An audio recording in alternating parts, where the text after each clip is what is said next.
Hi everybody, it's Fiona Connolly from Your Developer. This week's 101 is something that I'm excited about because I love numbers. It's all about feasibility. So this isn't about how to do a feasibility, it's how to interpret a feasibility. So say you're an investor, you've got $300,000 or $400,000, you want to invest in a project, you want to get into property development, you see a feasibility come through to you and it says you're going to make $400,000 in profit and you go, yeah, sign me up. But wait, you need to understand what's in that feasibility and you need to ask the right questions so that you protect yourself and you lower your risk in going into a development. Every development has risks, but if you understand what's involved in the feasibility up front and you know that you can rely on that information you've been presented, then the risk is lowered. Okay, so this is about how to interpret a feasibility. So I've got a quick little example here, of course. I've got one I prepared earlier. So say someone's come to you and they said that they can purchase the property for $600,000. It's going to cost $1.5 million to construct, so the total development cost will be $2.1 million. Great. And the GRV, which is the gross realised value, so that's the sale price of the product that they'll develop, is $2.5 million. So that means 2.5 million minus 2.1 million is $400,000. So that means there's a margin of 19% profit in this development. Again, you say, great, sign me up. Couple little things that you need to ask here. Okay, that purchase price, is that the purchase price including stamp duty and legals? Okay, let's have a look at another example.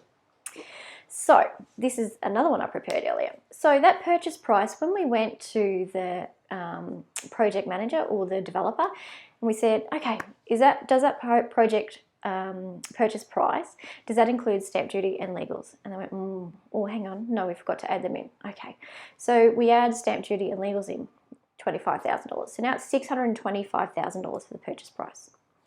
The next thing we need to ask is that construction cost, that $1.5 million, what is that? In Queensland, we have to do development applications and building applications and get approvals for those before we can do anything. So in your state, it might be a little bit different, some of this terminology, but the concept is the same. You need to ask your project manager or developer, does that construction amount of $1.5 million include every other on cost to do that, complete that development? So this example, the DA cost is $20,000, BA cost is $50,000, construction is $1.5 million, which is the same over here. So they did get the construction cost right, they just forgot to add the DA and the BA costs.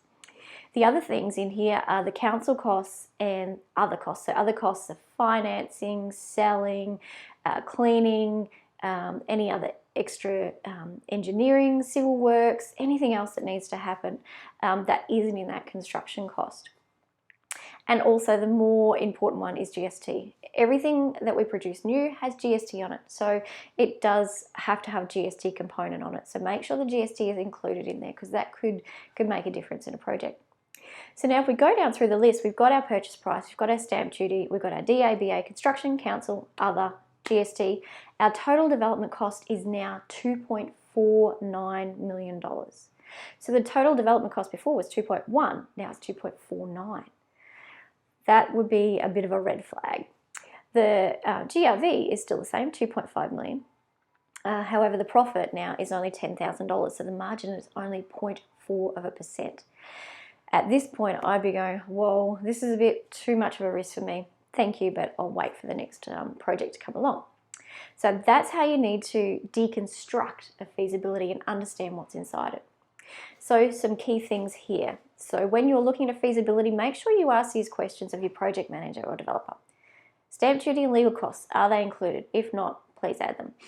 Ask them how they got their DA and BA costs as well. So on projects that we look after, the DA and BA costs come from a schedule of rates that we've got from the consultants that we need to use to get the DA and BA through, and also from previous experience as well. So a previous DA that we've done on a 4-pack townhouse, I'll look at those fees that we paid for the DA and BA for that and bring that into the feasibility so that I understand real costs and also the schedule of rates, compare the two against each other and go on the worst case scenario so that I've got some contingency in there. The next is construction. So construction is $1.5 million. That's a nice big figure. How did they get to that figure? Can they supply quotes from builders? So did they go to 3 different builders and get quotes for that construction cost, or was it a figure that they just assumed that it'd cost? Another thing is they could go to a quantity surveyor. Quantity surveyors now provide a construction estimate of what they believe a project will cost you to construct. They've got a whole lot of data analysis that they do, and they can provide a quote of what they believe your project will cost. You can use that as your feasibility as well, because then you can go to builders and say, this is what the quantity surveyor says it will cost. Can you do it for this similar price? And most common than not, you'll get builders to work with you on that. The other costs, now these are a whole range of costs. So these are real estate commission costs, cleaning fees, connections for Telstra, utilities, all that sort of stuff, and your GST as well, and your finance costs. So your finance costs have got a big play in this as well. So it depends on which kind of finance the project manager or developer is using. That may change the other costs as well. So that's how you get your total development cost. So make sure you've asked all those questions, how they come to that total development cost. Now with the GRV, so the gross realised value, you can ask how they come to that. So there's ways that developers and project managers usually get to this figure. They look at proven track record.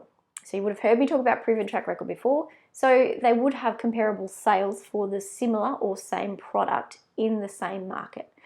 So it needs to be within close proximity to where the project is, it needs to be current and relevant, and it needs to be similar. So if I'm building a full pack townhouse site and there's a whole heap of units that I've used as GRV, that's not comparable. I need another full pack townhouse that's been developed in the last 6 to 12 months and proven sales on those townhouses as well. So I need those comparable sales, and I need a few of them, not just 1 or 2. You need a few of them to be able to get that nice medium value of what you believe you can sell the product for in 12 to 18 months.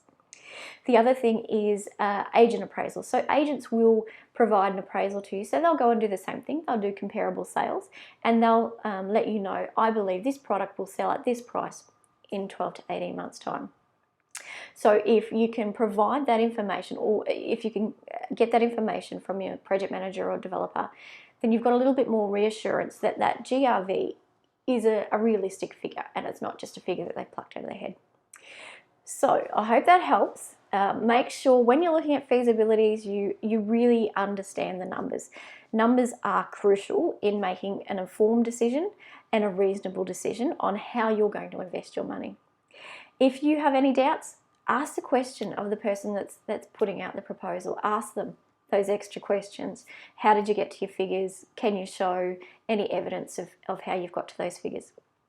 Okay, I hope that helps. If you are interested in any projects that we are doing, or if you want to know any more information about your developer, then send me an email, admin@yourdev.com.au. We're more than happy to have a chat. More than happy to have a chat to anyone at any time. So reach out and give us a call. Thanks, and I'll see you again next week. Bye.